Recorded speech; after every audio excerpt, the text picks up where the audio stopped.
So if you go and you watch sumo, Yeah. and you watch too much sumo like I do, including some of the lower division stuffs, and you see sometimes they're just like, I don't know, it's a Yorikiri there. Exactly. It's a catch-all, right? It's like, I don't know what the heck they did. It was the Oshidashi. Get off the dohyo, kids. I love Japan. I love Japanese culture almost as much as I love American culture. And the Japanese love nomenclature. They just adore nomenclature, finding out words and categories for all different things. And I think it's one of the things that makes Japan tick. And it's got to be chafing somebody that there's only 84 kimarite out there, right? It's like, but that wasn't this and that and the other. Okay, yes, there are 84 of the damn thing. There are 82, 84, something like that. So I'm going to talk about some of my favorites. And veteran sumo fans and people with strong opinions, you may wish to go get something stiff to drink now, because I'm going to go Bruce on it. Perfect. So, I've got my Sprite. All right. I got to talk about Henka. Henka is where you have this Tachiai, the initial charge, the two guys slamming into each other with maximum force. But one of them, or sometimes both of them, decide not to make contact and try to take advantage of the other person's momentum to push them out. Well, the Henka is generally frowned upon by many sumo fans, especially ones in the stadium, because they want to see these two big, powerful dudes slug it out. Yeah. If you've got a Henka, that means that somebody's like not going to have the fight. Well, hey, and I'm now going to support my position. There are not enough kimarite. Okay. Or kimarites if you're in Texas. Kimarite. Kimrites. No, don't pronounce that middle one. It's silent. Kimrite. Kimrites. Okay, great. So first of all, there's the hit and shift. That's the one that's most common. That's where one of the rikishi is going to only absorb part of the blow and then move to the side, usually in order to apply a slap down or a push down. And so what happens is, as one guy is coming past, they'll take the hand that's closest to the rikishi that is absorbing the henka, and they'll push them down by the shoulder. Yes. Or they'll grab them by the back of the neck, right? So it's a slap, it's a push, or sometimes if you're really nimble, it's a pull. Okay. Right? And the hit and shift is the one that we usually see. Okay. And sometimes there's almost no contact at all, right? And this is like the complete get out of the way stuff. And right. When it's well done, it's really a thing of art. So I want to go back into the ancient days, and I apologize because so many fans have joined sumo in the last 5 years or the last 10 years.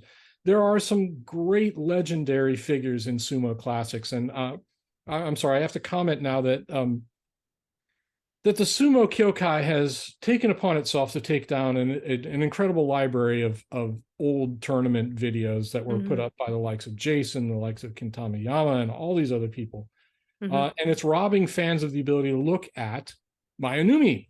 Mayonumi, aka Mighty Mouse, was the Picasso of the Henka. Okay, he had more Henka styles than you have ever seen, even with the modern Henka masters. They are tremendous Henkas. Some of them are just pure artistry because it's this little guy. He'll usually pull it out against a big guy. The big guy goes a stumbling or a tumbling, and Mayonumi grabs him and is able to take control of the match. Mayonumi, what's the range that you're talking about here? Of what he can do? Yes, the range of the Henka. The range. Okay, so you've got the hit and shift, right? Yes, which I talked about. And at the other end, we have what I call the flying Henka, where the person who is dodging the attack leaps into the air or leaps to the side, or sometimes even leaps over the onrushing rikishi in order to get behind them or to the side. And Mayonumi, like leapfrog. Yes. So Mayonumi, given his small size, his high strength, his high thrust to weight ratio, is able to do these flying Henkas. Now, there's other people who've been able to do these Henkas really well. And Chiyo Shoma, right? You may hear some older fans grumble about Chiyo Shoma. Chiyo Shoma these days does pretty much straight ahead sumo. And if we want to talk about kimarite numbers, we can look at what he normally does to win. But he used to be, I referred to him in the blog as the Henka dispenser, because you knew he was going to Henka you. You're going to get 5 or 6 of them each and every tournament, right? And it's like, what kind of form is he going to make? Well, and those numbers are down now. He's only doing like 1 or 2. No, he's doing straight ahead sumo now. So, but the real master who took over the crown from Mayonumi was Aminashiki, or Uncle Sumo, as I called him. He was the master of the henka. He would henka all the time, left, right, and sideways. And some of them were glorious, and some of them were, okay, well, what was that? Right. So you had a whole range. So we go from hit and shift to what is sometimes called the henka non-henka, which is something that Harumafuji used to do, which is you don't completely absorb the tachiai, you sort of redirect it. It's very much a sort of karate, jujitsu type move where you focus your opponent's energy in a different direction in order to gain advantage. And the henka non-henka gets used quite a bit still, because Harumafuji used it with great effect, frequently against people like Hakuho, in order to get to the side of them and be able to open up a route to get a hold of Hakuho's body. Now, how is that different from the meet and shift? Henka, no henka. So it is a variable on how much of the frontal charge you actually absorb. So this henka non-henka, you're actually absorbing a fair amount of it, but you're doing it at an oblique angle. So rather than hitting head to head, you're hitting like this to the side. Okay, and you would still call that a henka / no henka. Henka no henka, yes. Okay. A couple other things on the henka. Hakuho had one. He didn't use it very often. He got in trouble for it whenever he did, because he's, the Dai Yokozuna to end them all. But there are a couple great matches between him and Harumafuji, or him and Kisenosato, where he pulls this thing out. And you can tell it's coming because the hirate, the face slap that Hakuho used to like to do, he would do a face slap as he was moving to the side, right? In order to focus his opponent's attention forward, right? While his body was moving elsewhere. So Hakuho would move to the side in the initial hit and slap. Step forward and to the side, but as he's moving, he's bringing up his hand and he slaps his opponent. On the same side that he's moving to, so that he's forcing them to look away? No, it's just to keep them from noticing that his feet aren't where they want them to be. I see. Okay. It's to shift their focus away from. So a good if you go and you watch Hakuho fight, say, Kisenosato, who was sort of his bane. Kisenosato, when he was at his height, was always looking at center mass. If you read my work on Tachiai too much, I keep talking about center mass. It's not looking the opponent here, looking the opponent about here, because solar plexus, like middle of chest, heads around, but where center mass is where their body is going, right? And Kisenosato was relentless about watching center mass and knowing where his opponents were going. Well, if you're looking at Hakuho's center mass as you're about to launch off the Shikiri-sen, the white stripes on the doyo, and you get hit in the face, your eyes are not going to be on his center mass for just a moment, and that's enough time for him to step out of the way. So what would you call that one? No, that's a Hakuho. It's Hakuho special? It's a Hakuho special. It's like a hot sauce. Yes. And one last word about henka is there have been a couple of really high-profile henka that have made a tremendous change in the world of sumo. And I'm thinking back to, I think it was probably 2017 or so, when it would have been 2017. It was after that, when Terunofuji employed a henka against Kota Shogiku on a must-win match for him in order to retain Ozeki. He did? He did. The match that cost him his Ozeki, he lost due to a henka. Because he was attempting the henka and it didn't work? No, because it was Terunofuji who employed a henka against Kota Shogiku, who needed a win. Oh, I see. Got it. Kota Shogiku hit the clay. Oh, so this was, I'm sure you're about to get a flood of comments because people are, anytime you bring that up, people get very, very itchy and very, very excited about that.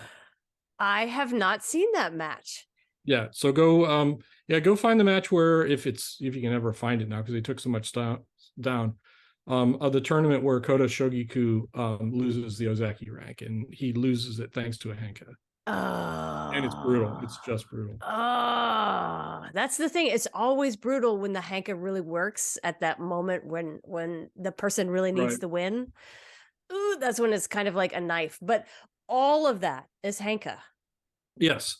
And so there's so many interesting variations because Rikishi who practice it and are good at it have their own sort of variations, and those variations sort of make it into the sumo library, if you will, that other Rikishi pick up and sometimes emulate. And that's so there I'm making a case that Henka is not actually a kimarite, and none of the Henka variations are kimarite, right? They're usually listed as Hitaki Komi or Tsukidashi or something, right? Oh yeah, you're right. You're right.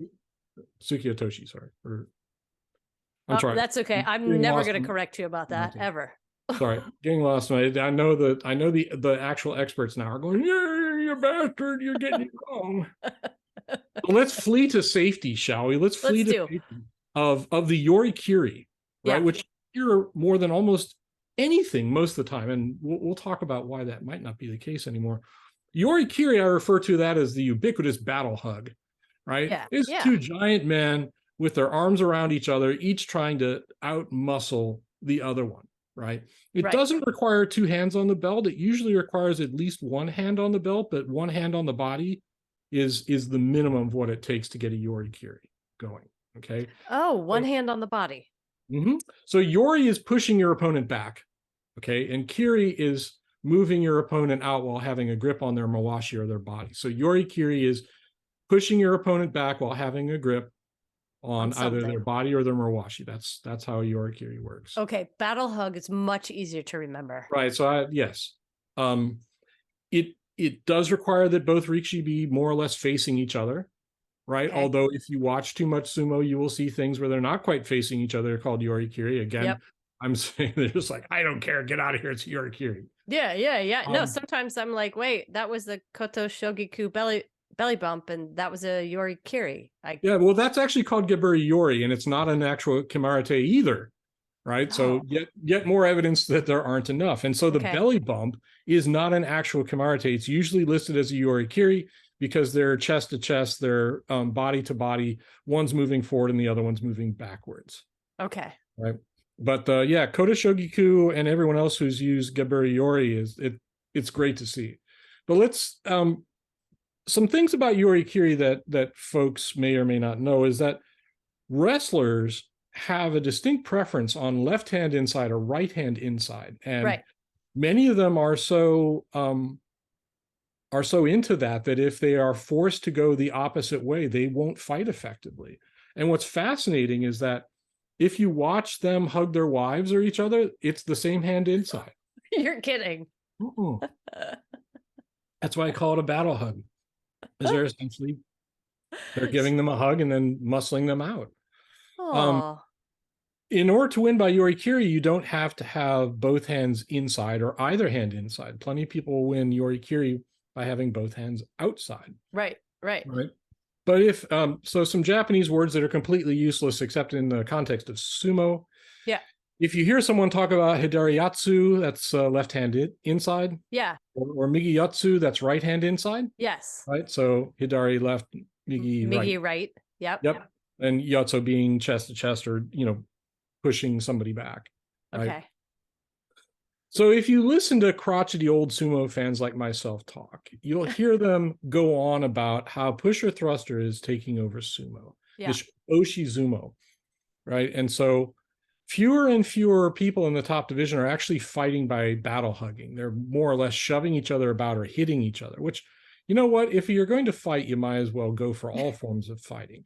But if you want to take a look at how things have changed, if we look at the last tournament, the two most prevalent kimarite in the top division were either Yorikiri, which is, as we just discussed, two guys battle hugging each other, or Oshidashi, which is somebody shoving the other guy out of the ring or pushing them out.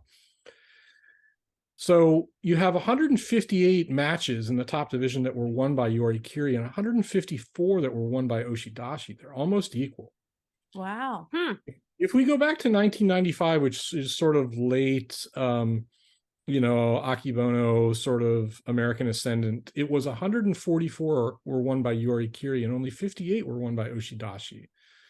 So the ratio has changed dramatically, and the amount of variation in winning moves has gone down, where everyone's either Yorikiri or Oshidashi for the most part now.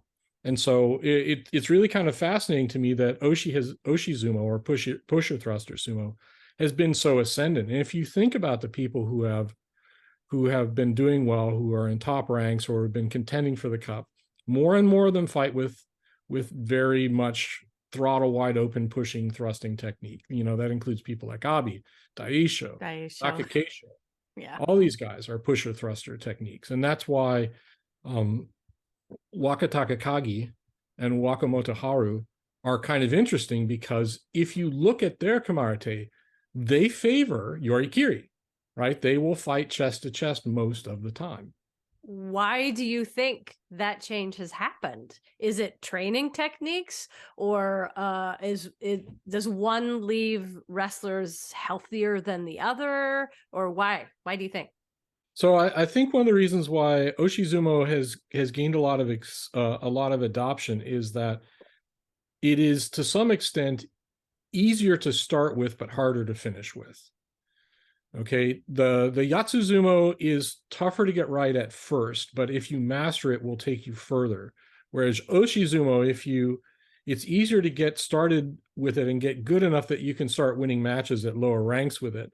But it is much, much more difficult to actually capitalize on it and get you above, say, Juryo with it.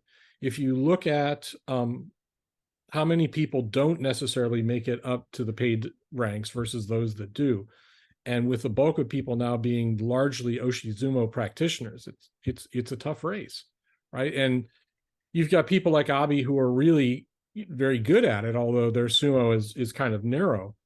I mean, if you're good at it, and if you've got a technique that works, you can obliterate people with it, much as Abi does, or Takakeisho before he got injured, fat, and messed up. Once he used to use what I called wave action tsupari, which is a rhythmic pulsing set of thrusting attacks. Back when he used to do that, once he turned that on, you just got to choose on which volley you were going to go out or go down.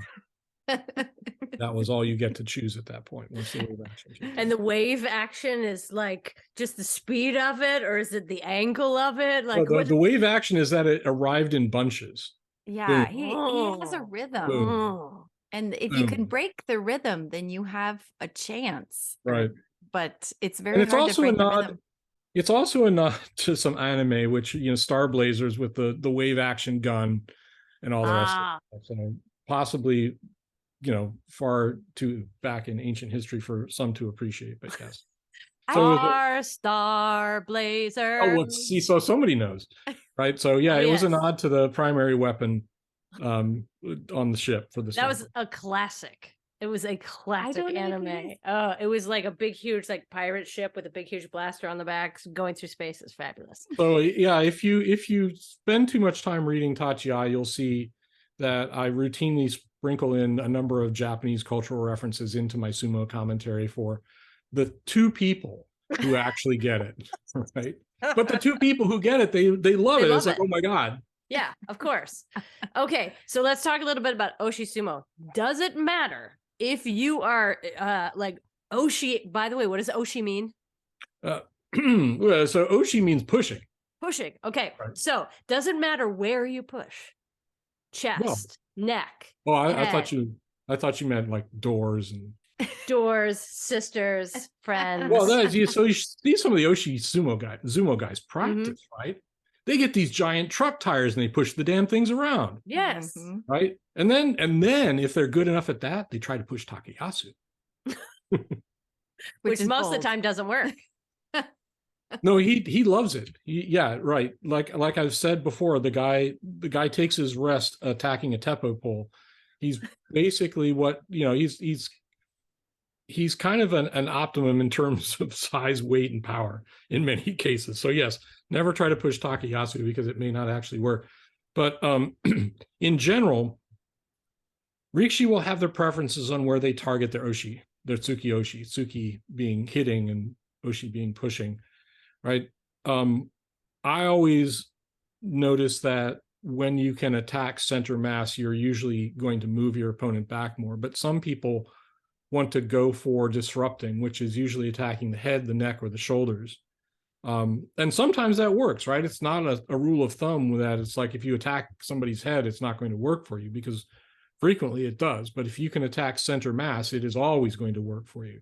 The difficulty, of course, is that almost all Rikishi who has to face anyone who's an Oshi Zumo practitioner, and that's all of them, knows to defend their chest, right? So I talk about Rikishi gaining the inside lane, which is move your opponent's hands out of the way so that you can then apply pressure to their chest, to their neck, and areas like that. Because most Rikishi know that from the moment they take that first step forward at the Tachiai, if they're up against somebody who's any good, they are going to want to try and get their hands inside of their hands.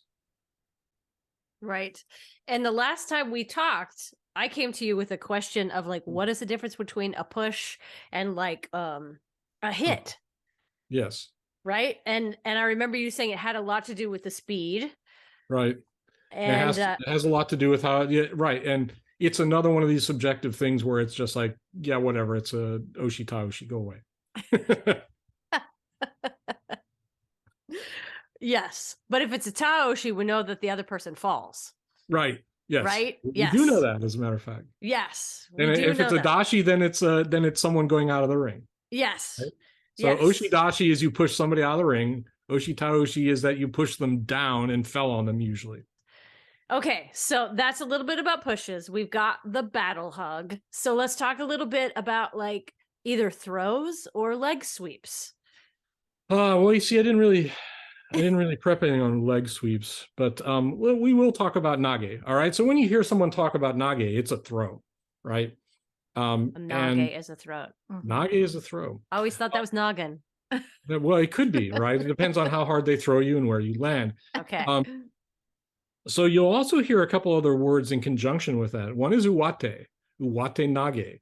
Uwate is an overarm grip, right? So you're grabbing over your opponent's arm, and shitate is under the arm. Okay, so under the arm here or over the arm, right? We learned those words in our Pimsleur Japanese lessons. Uwate, I believe, over, right? Oh, yeah. Didn't we? I didn't. Oh, maybe well, you we did. did the same ones. Well, anyway. Maybe somebody didn't do their homework. I learned uwate from Sumo, not from Pimsleur. As you should. Yes. Right. The best place to learn one's Japanese. I tell you, if you drink enough beer in the Kokugi-kan, all the announcements start to make sense. Right. It's a nage. Bring me a nage. Right. There are variations on throw techniques. And again, I think that maybe there's not necessarily enough kimarite to document all the ways that people set up throws. So, some of the best throws in sumo right now are coming from Hoshoryu or Kiribayama, right? They've got excellent technique. They've got very fluid style where they transition from the hold into the throw. And it's markedly different than watching someone like Midori Fuji throw, who, sadly he's been pretty hurt and he hasn't been quite as effective as he has before. But the mechanics are similar, but not the same, right? As far as where the grip is and how the rotation kicks in. So again, I think, there's probably I know people would get confused and pissed off that it's like, Bruce, why are you advocating for more kimarite? But seriously, there's differentiation in how they do it, right? So your average uwate nage is not all the same. If you compare Hoshoryu, if you compare Kiribayama, if you compare Hakuho or Hamafuji, they're all doing it slightly different. That makes sense, because I hear them say, oh, that was that type of throw. And I'm like, but it doesn't look like the slow-mo from before, the other one that I saw before. So it's just a rough thing of like, where was their hand, right? Because there's two hands involved. There's usually one that's holding the body or holding the belt, that's driving the pivot, where the hips are set, which is the point of the pivot, and where the other hand is when the throw takes place, right? So if you've got an overarm grip, right, then you're going to have an uwate nage. So unless you turn away from each other, and then sometimes it could be something else altogether. Oh yes, well there's all kinds of, and there are some fun variations. All right, I will I will talk about some obscure sumo now because you brought it up. So there was this weird, well, there's a kimarite called kimitaoshi, right? Mm-hmm. So kimitaoshi was not really used at all between 2015 and 2020, right? You didn't see it in the top division at all. And then suddenly, in the last 3 years, it's been used 4 times. Now, it's an unusual kimarite, but 3 of those 4 have been Terunofuji winning a match. Yeah. Right? And what it is it's an arm bar that you then shove somebody down with. It's a completely huge, brutal takedown, which is, fitting for our friend the kaiju, Terunofuji. Yes. Right. It's literally an arm. Kimi is an arm bar. Armbar, right? yeah. And Taoshi is a force down. So it's an arm barred force down. Right. And I'm hoping that, we haven't seen any of them since Terunofuji went to go get himself rebuilt. I'm hoping that if he comes back, we're going to see more Kimi Taoshi, at least one per basho from here on out, please. Oh, wouldn't that be great? Yes, because it's nothing quite like having Godzilla fall on somebody and then seeing them actually still get up and survive. It seems like you've got to be a big, tall guy to do that. So maybe Hokuseiho will learn. Did Akebono do anything quite like that? And you bring up a very good point, is that there are kimarite that are clearly technical, right? Meaning you have to sort of do it this way, then that way, then that way. And a lot of those evolve from judo throws. And then there are ones that got names, and most of the time they're clearly improvised. It's just, I just did something and then that happened, right? Yeah. I put most of what Ura does into that bucket because it's just, he does things and then people hit the floor or go sailing into the stands. Yeah. Yeah, so there's a whole bunch of improvised ones. At least I think they're usually improvised. It's not something that they necessarily train during practice days at the Heia. It's just like, yeah, if you're over here, you've got this option or that option to sort of move them away or put them down. And sometimes that muscle memory kicks in. But most of the time, it's just I was trying anything to get the heck out of that guy's hold, and he hit the clay. So jolly good. So I want to talk about a crowd pleaser, right? It's one that people love to see, whether it's on television or in person, and it's the Katasukashi. Pretty much, you say Katasukashi, and they go, okay, that's Midori Fuji's trademark move. Mm-hmm. And what it is Midori Fuji, being a smaller guy, will usually tuck himself underneath his opponent with a grip on a belt or a grip on a body, a grip on an arm. And what it is the attacker pulls down on the arm and swings the opponent to the clay, right? So it's a downward move like that. It's literally a tug and dump onto the clay, and it is brilliant and spectacular. It's one of the great ways that smaller rikishi can take it to a larger one. And so everyone, like I said, they think that's Midori Fuji's trademark move. And in 2022, he used it 8 times, right? Mm-hmm. So you could see it at least once per tournament. In a couple tournaments, you saw it a couple times. But I was really interested to find out the lexicon of people who had thrown this thing down. So a number of rikishi used it at least 3 times. So every other tournament, including Kirabayama, Miyogiryu, really? Nichikigi, right? Right, Mr. Thunderpants, right? Because really? he put so much weight on the bond. No, he threw a Katasukashi in there too. Oho, right? Mr. Sort of the sumo equivalent of a bison, right? Just sort of plowing. He is, yes. No, he threw a Katasukashi in there too, right? Yeah, I could see him doing that. He's pretty nimble. Terunofuji, of course, another smaller guy from Isegahama. I'm sure they, he and Midori Fuji throw that move at each other in practice. But and no surprise for the last guy to get to use 3 of them last year was Ura, right? Because he's frequently submarine, he's frequently bent over, and he throws that one in. Yeah, that makes sense. But you usually don't see somebody like Terunofuji doing it. No, because he's usually not in position to pull down. Right. I think I saw Shodai pull that one on someone in the last tournament. You did as a matter of fact. Yeah. Shodai is always so full of surprises. That's in the blog I sometimes refer to what he does as cartoon sumo, because he is the master of I don't know, I did things and someone fell down. Yeah. He's so good at that. Right. So the last piece I wanted to talk about, I wanted to go through some stats, right? Because sumo is great about statistics on some brand names, right? And these are all from the sort of 2022 era. right? So let's see if you can guess. Takakeisho, what is his number one kimarite? Oh, Oshidashi. That's right, Oshidashi, but at 193 for 2022, but he also had 65 hitaki komis. Okay, makes sense. Slap Right. downs. Yeah. Yep. 60 Tsuki Otoshis, right, where he shoved somebody out, right? Yep. Okay. Right, and 31 Yorikiris, right? So everyone says that Mr. No Arms can't really yatsu, and maybe, like I said, you don't have to have a grip on somebody's belt. You can just belly shove them out, and he's got plenty of belly. And those little bitty arms must just be reaching under someone's armpits, and he's like, "Okay, I tickle you now." yeah, Okay. gotcha." Yes, a little Hazu Oshi action there. Hazu Oshi, that's a underarm, that's an armpit grip, Oh, okay. and that's not a kimarite. That's just a move. Yeah. All right, so it's a double under the armpit deal. Right? any hand under either arm hand. or both or any of the rest. Mhm. Hazu Oshi, Okay. right? Hazu armpit Oshi strike. Terunofuji, what do you think I his could number say one? right now that my Hazus stink. That's nice to know. Well, there is no I'm there's just no kidding. scent in video, and so perhaps we should all Thank check goodness. Thank that. goodness. Yeah. Okay. No smell of it. Terunofuji's number one. What do you think it's going to be? Yorikiri. He is Mr. Yorikiri.